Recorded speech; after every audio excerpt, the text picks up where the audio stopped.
आज हम पढ़ेंगे अभिकेंद्र त्वरण। तो इससे पहले हमने वृत्तीय गति पढ़ा था और वृत्तीय गति में आज हमें पढ़ना है अभिकेंद्र त्वरण। तो ये क्या होता है, तो देखें, जब कोई कण, जैसे मान लीजिए ये कण है, वृत्ताकार पथ पर एक समान चाल से गति कर रहा है। जैसे ये वृत्ताकार पथ हो गया, यह वृत्ताकार पथ हो गया और इस पे यह एक समान चाल से गति कर रहा है। तो कण कभी यहाँ भी होगा तो यहाँ पे इसकी वेग की दिशा यहाँ होगी, यहाँ पर इसके वेग की दिशा क्या होगी, यहाँ दिखा सकते हैं। जब कण यहाँ पर होगा तो वेग की दिशा इधर होगी, कण यहाँ पर होगा तो वेग की दिशा इधर होगी। तो अगर मान लेते हैं यहाँ पे वेग v1 है तो इसकी दिशा ऐसे दिखा सकते हैं, वेग v2 है तो इसकी दिशा ऐसे दिखा दें, v3 को ऐसे दिखा दें और v4 को ऐसे दिखा दें। तो जब कोई कण जो होता है वृत्तीय पथ पर एक समान चाल से गति करता है तो उसके गति की दिशा के लंबवत, तो गति यहाँ पे मान लीजिए यहाँ पे ले रहे हैं यहाँ पे, तो इसके लंबवत ऐसे होगा तथा इसके वृत्त के केंद्र की ओर एक त्वरण कार्य करता है, इसे अभिकेंद्र त्वरण करते हैं। जैसे मान लीजिए केंद्र O है तो गति की दिशा v1 इधर है तो इसके लंबवत एक त्वरण कार्य करता है जिसे अभिकेंद्र त्वरण कहते हैं, AC से दिखाते हैं। इसका इंग्लिश है सेंटीपिटल एक्सेलरेशन, तो इसको AC से दिखाएं, A for acceleration, C for centripetal. तो अभिकेंद्र त्वरण ये होगा। तो अगर यहाँ पे अगर हम देखें तो यहाँ पे जो AC होगा अभिकेंद्र त्वरण इस दिशा में होगा, यहाँ पे जो होगा अभिकेंद्र त्वरण ऐसे होगा, यहाँ पे अभिकेंद्र त्वरण ऐसे होगा। तो इसमें क्या है कि जब कोई भी कण वृत्ताकार पथ पे एक समान चाल से गति कर रहा है तो उसके वेग की दिशा तो लगातार बदल रही है लेकिन उसका परिमाण तो अचर रहता है। यहाँ भी इसका परिमाण लेंगे तो ये अचर रहेगा, बदलेगा नहीं, ठीक है। ये तो एक समान वृत्तीय गति की परिभाषा हो गई। लेकिन जो अभिकेंद्र त्वरण की परिभाषा क्या है कि जब कोई कण एक समान चाल से वृत्तीय पथ पे गति करता है तो गति की दिशा के लंबवत तथा केंद्र की ओर, ये गति की दिशा हो गई, इसके लंबवत केंद्र की ओर एक त्वरण कार्य करता है जिसे अभिकेंद्र त्वरण कहते हैं और इसको AC से प्रदर्शित करते हैं। तो इसकी परिभाषा हम यहाँ पे लिख दे रहे हैं, यहाँ पे लिख देते हैं।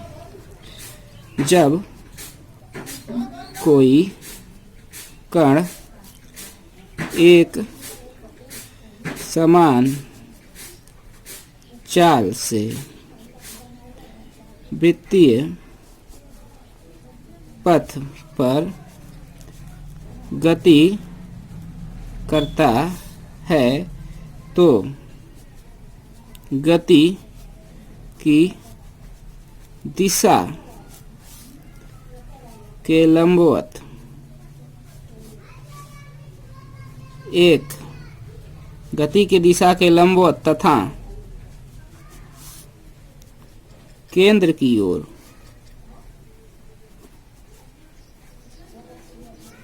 एक त्वरण कार्य करता है जिसे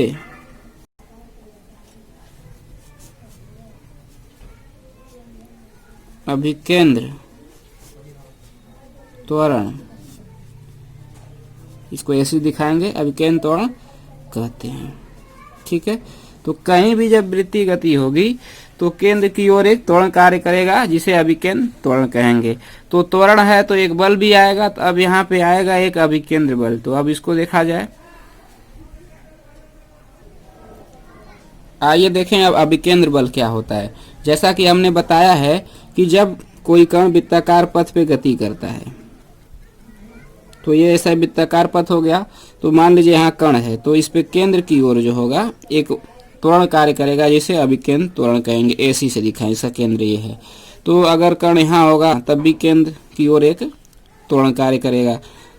तो जब कोई कण वृत्ताकार पथ पे गति कर रहा है तो केंद्र की ओर जो है एक त्वरण कार्य कर रहा है जिसे हम अभिकेंद्र त्वरण कह रहे हैं। तो इसका मतलब है कि अगर त्वरण कार्य कर रहा है केंद्र की ओर तो एक बल भी कार्य करना चाहिए, क्योंकि न्यूटन के द्वितीय नियमानुसार F बराबर ma होता है, बल बराबर द्रव्यमान गुणे त्वरण होता है। तो किसी वस्तु में त्वरण तभी उत्पन्न होगा जब उस पर कोई बल कार्य करे। तो अगर केंद्र की ओर एक त्वरण कार्य कर रहा है जिसे अभिकेंद्र त्वरण कर रहे हैं तो केंद्र की ओर एक बल भी कार्य करना चाहिए जिसे हम अभिकेंद्र बल कहेंगे। तो इस बल की जो दिशा होगी जो केंद्र की ओर कार्य करेगा उस बल की दिशा क्या होगी, त्वरण की दिशा होगी। क्योंकि जिधर वेग परिवर्तन होगा अर्थात जिधर त्वरण होगा उधर ही क्या होगा, बल की भी दिशा होगी। तो जो इसके केंद्र की ओर बल कार्य करेगा, जिसे अभी केंद्र बल बोलेंगे, उसकी भी दिशा केंद्र की ओर होगी। तो इसकी परिभाषा क्या है, जब कोई कण वृत्ताकार पथ पर गति करता है तो उसके केंद्र की ओर एक त्वरण कार्य करता है, इसे अभिकेंद्र त्वरण कहते हैं। और इस अभिकेंद्र त्वरण के फलस्वरूप या कह सकते हैं कि न्यूटन के द्वितीय नियमानुसार F बराबर m में से यह स्पष्ट है कि वस्तु पर एक बल भी कार्य करेगा, क्योंकि त्वरण तभी उत्पन्न होगा जब उस पर एक बल कार्य करे। तो न्यूटन के द्वितीय नियमानुसार F बराबर m में से स्पष्ट है कि केंद्र की ओर एक बल कार्य करेगा, इसे अभिकेंद्र बल कहेंगे। ठीक है, या छोटे में शॉर्टकट परिभाषा लिखना है तो कैसे लिखेंगे, तो यहाँ पे लिख दे रहे हैं, जब कोई कण वृत्तीय पथ पर गति करता है, वृत्तीय पथ पर गति करता है, तो केंद्र की ओर एक बल कार्य करता है, जिसे अभिकेंद्र बल कहते हैं। ठीक है, तो ये अभिकेंद्र बल हो गया, और इसको हम अभिकेंद्र बल को AC से दिखाएं, सॉरी FC से दिखाएं। F फॉर फोर्स हो गया, और C फॉर जो होगा सेंटीपिटल फोर्स। सेंटीपिटल मतलब अभिकेंद्र त्वरण, सॉरी अभिकेंद्र बल, क्योंकि C फॉर सेंटीपिटल हो गया सेंटर की ओर, अब फोर्स माने बल हो गया, तो FC से इसको दिखाएंगे, यह अभिकेंद्र बल हो जाएगा। तो जब भी कहीं कण वृत्तीय पथ पे गति करेगा, कहीं भी वृत्तीय गति होगी, तो वहां पर एक बल कार्य करता है, जिसे अभिकेंद्र बल बोलते हैं। वह हमेशा केंद्र की ओर ही कार्य करता है, बिना इसके कहीं वृत्तीय गति संभव नहीं है। इसके बाद में चर्चा करेंगे क्यों बिना इसके वृत्तीय गति संभव नहीं है, इसके बाद में चर्चा करेंगे। फिलहाल हम देखें इसमें और हमें क्या पढ़ना है। जैसे हमने पढ़ा अभिकेंद्र त्वरण, तो अभिकेंद्र त्वरण को AC से दिखाया था, तो ये v²/r होता है। ये कैसे आता है, इसका डेरिवेशन। फिर जो है ये अभिकेंद्र बल जो होता है m v²/r आता है, फिर इसको लाना है। तो अब बारी बारी से पहले अभिकेंद्र त्वरण पढ़ा, तो अभिकेंद्र त्वरण के लिए हम ये फार्मूला डिराइव करें, फिर अभिकेंद्र बल के लिए फार्मूला डिराइव करते हैं। ठीक, आइए अब पढ़ते हैं अभिकेंद्र त्वरण का फार्मूला AC बराबर v²/r कैसे आता है। तो देखें, इसके लिए हम क्या करेंगे, एक वृत्तीय गति दिखाएंगे।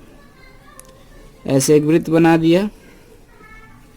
अब क्या करेंगे, ये हम दिखा देंगे इसका केंद्र है, और मान लेते हैं कि यहाँ पे कण P है। अब P से ये P' पे पहुंच जाता है, तो इसका कोणीय विस्थापन मान लेते हैं डेल्टा थीटा है, और P पे इसका वेग आप दिखा दीजिए v1 है, और P' पे इसका वेग दिखा दीजिए v2 है। ठीक, तो देखें अगर इसको पीछे बढ़ाएं तो ज्यामितीय विधि से ये भी क्या होगा, डेल्टा थीटा होगा। ये भी कोण क्या होगा, यहाँ का जो कोण बन रहा है आपका ये जो होगा आपका डेल्टा थीटा होगा। ठीक, तो और मान लेते हैं जो वृत्तीय पथ की त्रिज्या r है, तो और ये जो चापीय दूरी तय कर रहा है यहाँ से यहाँ तक, वो मान लीजिए क्या है, डेल्टा s है। जो कण इतना चापीय दूरी तय कर रहा है उसको डेल्टा s मान लीजिए। तो देखें यहाँ पे आप देखेंगे तो कोण बराबर क्या होता है, चाप बटे त्रिज्या। तो डेल्टा थीटा कोण है, तो कोण बराबर चाप बटे त्रिज्या, तो delta s upon delta r होगा। यहाँ से यहाँ तक जो चाप है वो जो है डेल्टा s और त्रिज्या r है। ठीक, तो अब देखिए इतना तो हो गया क्लियर। अब इसको इक्वेशन नंबर 1 मान लीजिए। अब ये देखिए v1 और v2 को हम एक आरेख द्वारा दिखाएं, एक ही वेक्टर आरेख पे दिखाएं। तो यहाँ पे दिखा देते हैं, जैसे v1 इस दिशा में है और ये v2 जो है इस दिशा में है। ठीक, और यहाँ का कोण डेल्टा थीटा है, तो इसका जो वेग परिवर्तन होगा डेल्टा v इधर से होगा, v1 से v2 की ओर होगा, क्योंकि लगातार ये वस्तु अब इधर आएगी फिर इधर आ रही है, तो कण जब इधर आ रहा है, फिर इधर डायरेक्शन इधर ही आ रहा है, तो वेग परिवर्तन भी इधर होगा। ठीक है, तो इधर ऐसे दिखा दिया। ठीक, तो यहाँ भी हम क्या करें कि कोण डेल्टा थीटा बराबर निकालें, तो कोण बराबर चाप बटे त्रिज्या। ये चाप नहीं है, लेकिन मान लीजिए डेल्टा थीटा जो है बहुत कम हो, जैसे ऐसे हो, तो अगर चाप ऐसे गोला घेरेगा तो भी इसको सीधा माना जा सकता है। तो जो डेल्टा थीटा होता है बहुत ही कम होता है, तो इसको हम चाप मान लेंगे। तो चाप बराबर क्या, कोण बराबर क्या होगा, चाप बटे त्रिज्या। तो ये ऐसे ले लेंगे बाय, तो त्रिज्या ये V1 ले लेते हैं, ये जो V1 लाइन V1 चाहे V2 ले लेते हैं। ठीक, अब देखें तो ये V1 ले लिया, लेकिन इसका परिमाण लिया जाता है, आंकिक मान ही हमें सिर्फ लेना है। तो देखें डेल्टा थीटा बराबर क्या होगा, डेल्टा V हो जाएगा, तीर हट जाएगा, ऐसे मिल जाएगा। यह इक्वेशन नंबर 2 हो गया। ठीक, अब इसी की आप क्या करेंगे, तुलना कर देंगे। तो एक दोनों का लेफ्ट लेफ्ट बराबर है, तो दोनों का राइट राइट बराबर हो जाएगा। तो यहाँ पे आप देखें क्या लिख सकते हैं, delta S upon R equal to delta V upon V। अब इसमें हम क्या करेंगे, डेल्टा T से दोनों पक्षों में भाग दे देंगे। तो भाग दे दिया जाए, इसमें यहाँ दिखा दे रहे हैं, delta S upon R by delta T, यहाँ भी भाग दे देंगे डेल्टा V अपान डेल्टा T अपान V, इस तरह से। तो डेल्टा S अपान डेल्टा T क्या होगा, ये देखें चाप है, एक तरह से दूरी है, अब बटे समय अंतराल, तो ये वेग बताएगा, तो वेग हो गया V। ठीक है, और डेल्टा V अपान डेल्टा T, ये वेग परिवर्तन है डेल्टा V, और ये समय अंतराल, तो वेग परिवर्तन बटे समय अंतराल क्या बताएगा, वो त्वरण। तो यहाँ पे त्वरण किस बात की कर रहे हैं, अभिकेंद्र त्वरण की बात कर रहे हैं, जो केंद्र की ओर कार्य करेगा, AC अभिकेंद्र त्वरण। तो हम अभिकेंद्र त्वरण की बात कर रहे हैं, तो AC दिखा दिया, सेंट्रीपिटल फोर्स, और ये नीचे V बचा हुआ है। ठीक, अब यहाँ से AC की वैल्यू निकालेंगे, तो V यहाँ जाएगा, यहाँ गुणा होगा तो स्क्वायर हो जाएगा। तो यहाँ से जो होगा AC की जो वैल्यू आ जाएगी V इंटू V अपान R होगा, यानी कि AC बराबर आपका, देखें AC बराबर आपका आ जाएगा V स्क्वायर अपान R। ठीक, इस तरह से ये आपका हो जाएगा। जैसे देखें ये AC निकालेंगे तो V का गुणा हो जाएगा, तो यहाँ V इंटू V, और नीचे R है तो R रहेगा, तो AC बराबर क्या होगा, A इस सफिक्स में C है, छोटे में लिखा है A है, और इसके नीचे C है, सेंटीपिटल एक्सरेशन, तो V स्क्वायर अपान R। तो अभिकेंद्र त्वरण क्या हो जाएगा, V स्क्वायर अपान R हो जाएगा।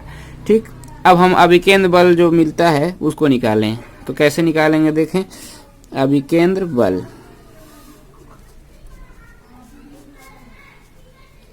इसको F से दिखाते हैं। तो देखें ये कैसे होगा, अभिकेंद्र बल बराबर क्या होता है, द्रव्यमान गुणे त्वरण। तो यहाँ पे द्रव्यमान क्या होगा, वस्तु का द्रव्यमान लेंगे, तो वस्तु का द्रव्यमान मान लेते हैं कि जो वस्तु है या कण है उसका द्रव्यमान m हो गया, और जो वेग है, सॉरी द्रव्यमान गुणे त्वरण होता है ना, तो त्वरण, तो यहाँ पे कौन सा त्वरण कार्य कर रहा है, जब कण वृत्तीय पथ पे गति करेगा, जैसे ये कण है वृत्तीय पथ पे गति कर रहा है, वृत्तीय पथ पे गति कर रहा है, तो केंद्र की ओर एक त्वरण कार्य करता है, इसको अभिकेंद्र त्वरण कहते हैं। तो ये केंद्र हो गया। ठीक, तो देखें ये द्रव्यमान, वस्तु का द्रव्यमान हमने m मान लिया, और ये क्या है, त्वरण है, लेकिन यहाँ पे कौन सा त्वरण होगा, लिखेंगे अभिकेंद्र त्वरण, अभिकेंद्र त्वरण। तो अभिकेंद्र बल F बराबर क्या लिखेंगे, वस्तु का या कण का द्रव्यमान गुणे अभिकेंद्र त्वरण AC। ठीक है, तो देखें तो द्रव्यमान m हो गया, अभिकेंद्र त्वरण क्या हो गया, AC हो गया, और अभिकेंद्र त्वरण जो है हम कितना निकाल चुके हैं, V स्क्वायर अपान R, तो ये V स्क्वायर अपान R रख देंगे। तो F बराबर क्या हो जाएगा आपका, m V square upon R। तो ये अभिकेंद्र त्वरण का क्या हो जाएगा, ये आपका सूत्र हो जाएगा। ठीक, तो अभिकेंद्र त्वरण निकालने के लिए जो बल बराबर जो होता है द्रव्यमान गुणे त्वरण, उसी में रखना है। द्रव्यमान क्या है, m है कण का, और त्वरण A बराबर या AC लिख दें, इसको AC मान लें, तो ये V स्क्वायर अपान R मिला है। ठीक है, तो इस तरह से अभिकेंद्र बल का फार्मूला भी निकल जाता है। अब इसको देखें कैसे ओमेगा के पदों में, यानी कोणीय वेग के पदों में, रेखीय वेग के पदों में कैसे, या आवृत्ति के पदों में कैसे इसको लिखते हैं। तो देखें यहाँ पे, जैसे देखें यहाँ पे हम समझा रहे हैं। जैसे अभिकेंद्र त्वरण AC बराबर हम पाए हैं v²/r, ठीक है। और रेखीय वेग बराबर हम जानते हैं r इंटू ओमेगा होता है, ठीक है। रेखीय वेग बराबर r इंटू ओमेगा, तो यहाँ पे रख दें तो AC बराबर क्या हो जाएगा, r इंटू ओमेगा का स्क्वायर/r हो जाएगा। तो देखें r² ओमेगा² हो जाएगा, तो r कट जाएगा, तो r इंटू ओमेगा²। अभिकेंद्र त्वरण का एक सूत्र ऐसे भी मिल जाएगा, ठीक है। यहाँ से कट जाएगा तो एक r बचेगा, ठीक है। अब ओमेगा बराबर आप जानते हैं 2πn, ओमेगा बराबर क्या होता है 2πn, तो ओमेगा जगह 2πn रख दिया, जहाँ n क्या है आवृत्ति है, इसका स्क्वायर हो जाएगा यहाँ पे, तो r रहेगा, ये 4 हो जाएगा, पाई स्क्वायर हो जाएगा, n स्क्वायर हो जाएगा। तो देखें a बराबर क्या हो जाएगा 4π² n स्क्वायर इंटू r। तो इस तरह से ये मिल जाएगा। उसी तरह से अभिकेंद्र बल जो है देखें F बराबर क्या है mv²/r है, तो इसको कैसे निकाल देंगे, v बराबर क्या लिख सकते हैं r इंटू ओमेगा लिख सकते हैं, तो इसका भी स्क्वायर होगा, अब बाई r होगा, यहाँ पे r होगा। तो अब देखें m होगा r² ओमेगा²/r होगा, तो यहाँ से r कैंसिल हो जाएगा, यहाँ एक r बचेगा, तो आपका ये मिलेगा m r ओमेगा²। ये अभिकेंद्र बल मिल जाएगा। अभिकेंद्र बल बराबर F बराबर ये ऐसे मिल जाएगा, ठीक है। तो इस तरह से इसके पदों में दिखा सकते हैं। अब इसके कैसे ओमेगा को कैसे क्या लिख सकते हैं, m इंटू r, ओमेगा बराबर 2πn लिख सकते हैं। जैसे ओमेगा बराबर होता है 2πn होता है, n जहाँ पे आवृत्ति होती है, फ्रीक्वेंसी होती है, तो बस यहाँ पे क्या लिखेंगे 2πn और इसका स्क्वायर होगा, तो क्या मिलेगा m r 4π² n²। तो इस तरह से अभिकेंद्र बल ये मिल जाएगा। इसको सटीक थोड़ा सा लिख लें सही क्रम में, तो 4π² m 4π² m लिख दिया, r इंटू n², ऐसे भी लिख सकते हैं। इस तरह से ये अभिकेंद्र बल जो होगा आवृत्ति के पदों में आ जाएगा। तो इस तरह से ये रहा अभिकेंद्र बल और अभिकेंद्र त्वरण।